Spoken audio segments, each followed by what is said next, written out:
नमस्कार मित्रांनो, आज आपल्या व्हिडिओमध्ये मी ॲडव्होकेट युवराज शेळके मूर्तिपत्राबद्दल थोडी माहिती सांगत आहोत.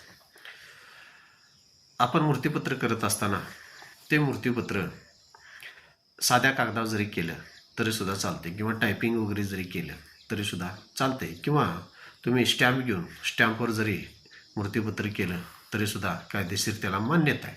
शक्यतो माझं सांगणं तुम्हाला असेल वकील म्हणून की शक्यतो तुम्ही जर मूर्तिपत्र करायचं असेल तर मूर्तिपत्र हे नोंदणीकृत किंवा रजिस्टर करून ठेवा. कारण काय होतं आहे, ज्यावेळी तुम्ही साध्या कागदावर किंवा इतर प्रकारे मूर्तिपत्र करताय त्यावेळी नाराज असणारे तुमच्यावर नातेवाईक हे त्या मूर्तिपत्राला चॅलेंज करू शकतात.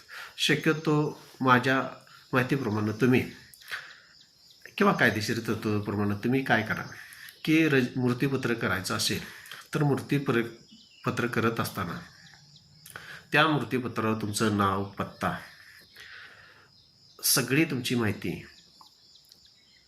त्यानंतर तुमच्याकडं स्वकमाईमधील जी काही तुमची मिळकत असेल त्यांची सगळी कागदपत्र आणि मूर्तिपत्र आणि तुमच्या ज्या काही इच्छा आहेत त्या महत्त्वाच्या आहेत.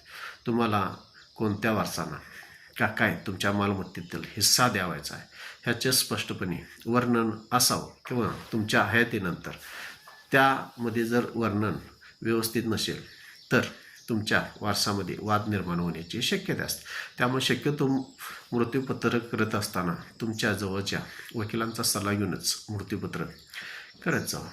मूर्तिपत्र करत असताना दुसरी महत्त्वाची गोष्ट तुमच्या मालमत्तेची कागदपत्र. तुम्ही मानसिक स्थितीत आणि शारीरिक स्थितीत व्यवस्थित आहे याचं तुम्ही तपासणी करून मग सरकारी डॉक्टर असेल तर अतिशय चांगली गोष्ट आहे. दुसरे महत्त्वाचे खाजगी डॉक्टरसुद्धा चालतो, पण तुमची तपासणी झाल्याचा कुठल्या तारखेला झाली आणि कोणत्या डॉक्टरकडनं झाली ह्याचं सर्टिफिकेट सही शिक्क्यानुसार त्यांचं असणं गरजेचं आहे. ते तुम्ही मूर्तिपत्राला जोडलं पाहिजे. त्यानंतर महत्त्वाची गोष्ट आहे, साक्षीदार हे 2 पाहिजेत.